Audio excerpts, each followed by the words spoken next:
Welcome to the Unknown Chronicles, where the veil between reality and the mysterious is razor thin. Together we'll journey into the darkest recesses of the human experience, where truth twists into terror and shadows whisper secrets. Prepare yourself to face the unexplained, the unsettling, and the unspeakable. The unknown is waiting. Let's step into the darkness. Today, we have our next story, coming from Nikki of New York City, read by your host, Thorne Bloodrose. This story is called The Umbrella. It started on a rainy day and a missed bus. I ducked into a cafe near my office, shivering and soaked to the bone. My hair clung to my face in dark, wet strands, and my shoes squelched with every step. Water dripped down my collar, and my fingers were numb as I rubbed them together for warmth. The cafe was warm, its air heavy with the rich scent of coffee and freshly baked pastries. By the counter, I noticed a battered cardboard box labeled Lost and Found. "Help yourself," the barista said without looking up, his voice monotone like he'd said those words 1,000 times. I approached the box and rifled through it. Scarves of garnished colors, single glove long, abandoned by their partners, and a couple of faded hats. My hand brushed against something smooth. It was an umbrella. Deep purple, almost black, with an elegant curved handle that felt strangely cold. Unnaturally cold considering how warm the cafe was. The fabric shimmered under the fluorescent lights as if alive. I marveled at how nice it was, almost too nice to end it up here. Its owner's loss was my gain. I tossed it lightly in the air, catching it with my other hand. The weight felt satisfying, the grip firm and secure. With a smile, I thanked the barista, who responded with an absent nod. Outside, the rain had turned into a torrential downpour. Water cascaded from awnings and cars sprayed dirty water onto the sidewalk. I opened the umbrella. The way it unfurled was eerie. Too smooth, almost mechanical. The fabric stretched perfectly taut, not a wrinkle or fold in sight. It was perfect. But that night, I had the most vivid nightmare. I was walking through a city I didn't recognize. Its streets were narrow and winding, stretching endlessly like a maze. The rain poured down in thick scarlet sheets, splattering the pavement and pooling around my feet. But it wasn't water. It was blood. The metallic tang filled my nose, thick and suffocating. The sound of the rain was deafening, a constant drumbeat in my ears. My footsteps echoed, but muffled by the crimson puddles. As I turned the corner, I saw them. These figures in the distance, standing perfectly still in the rain. Blurred shapes, faceless and silent. Their heads tilted unnaturally like broken dolls trying to listen. A chill ran down my spine, my heart pounding as the nearest figure seemed to take notice of me, its tilted head jerking sharply as though nodding. I woke up gasping, my sheets tangled around me and my body drenched in sweat. The next morning, I dismissed it as nothing more than a bizarre side effect of a stressful week. Grabbing the umbrella, I headed to work. The rain outside was relentless, battering the streets with chaotic ferocity. I opened the umbrella, and again, it unfurled with that unnerving smoothness. But beneath it, I was perfectly dry. That was when I noticed something strange. The raindrops didn't bead up or roll off like normal. Instead, they vanished, as if absorbed into the fabric without a trace. I ran my hand over the surface, but it was dry to the touch. I brushed it off as a quirk of the material and kept walking.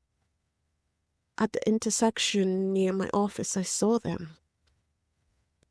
The silhouettes standing in the rain, unmoving, their heads slightly tilted. My stomach turned, my steps faltering. They were distant, barely distinguishable through the curtain of the rain, but they were there, watching. The figures became a fixture of every storm. At first, they stayed at a distance, always at the edge of my vision. I convinced myself they were tricks of light, shadows cast by street lamps or reflection distorted by the rain. But they were following me. One night, after staying at work too late, I stepped outside and froze. The figures were closer than ever before, mere feet away, their shapes looming against the backdrop of rain.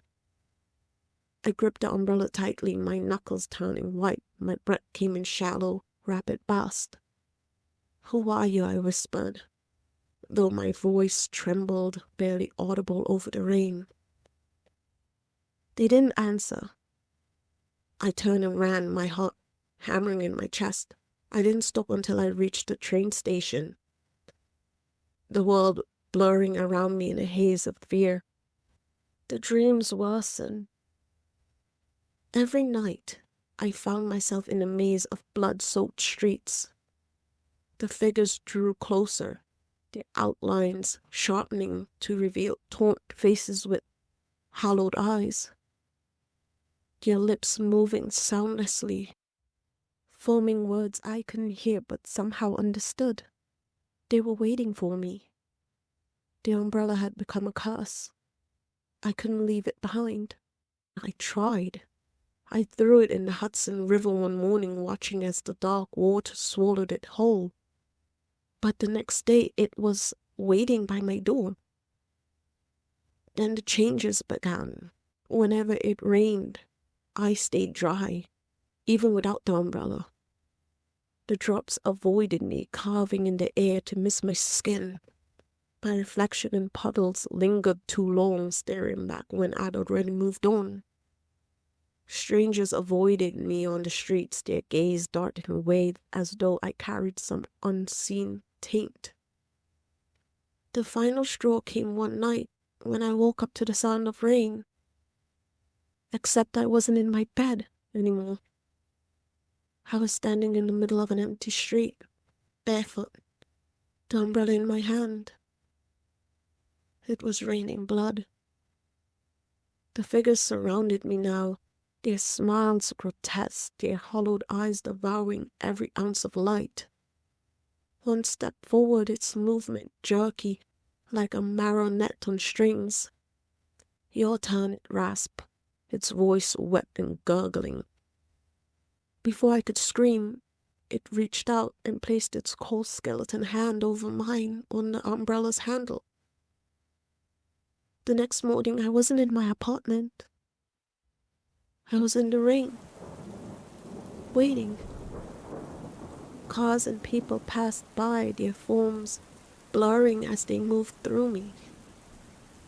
Yet I felt nothing. Just the rain and the waiting. My gaze drifted to the cafe.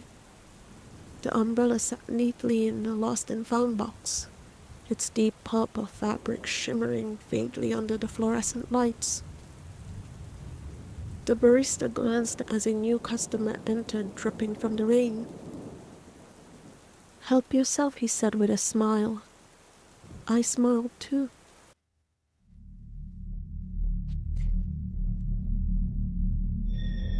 And there you have it, dear listeners. The tale of the umbrella.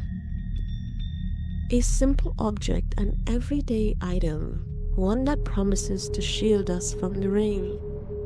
But in the right hands, or the wrong ones, it becomes a conduit, pulling the unexpected into a nightmare they can't escape. Nikki's story is a reminder that not all gifts are benign.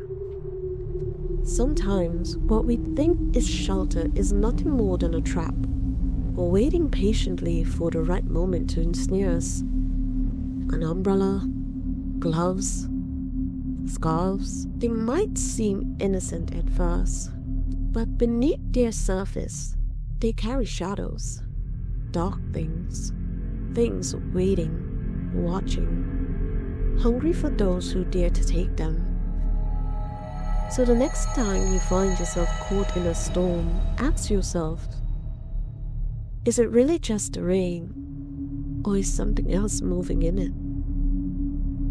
it? As you drift off tonight, let this story linger, like the sound of footsteps in the dark, distant but closing in.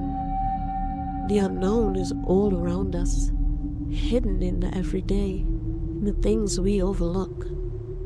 It waits patiently, and when you least expect it, it will take you by the hand, just as it did Nikki. Thank you for tuning in tonight. This has been Thorne Bloodrose, your guide through tonight's descent into the darkness. Join me next time as we uncover yet another chilling tale from the depths of the Unknown Chronicles. Until then, keep your eyes open and your wits even sharper, because the shadows are always closer than you think. And remember, nothing given for free is ever truly without a cost. When you accept a gift, you may find that it's not the giver's kindness, but the shadows waiting to claim you in return. Good nightmares, dear listeners, and sleep tight, if you can.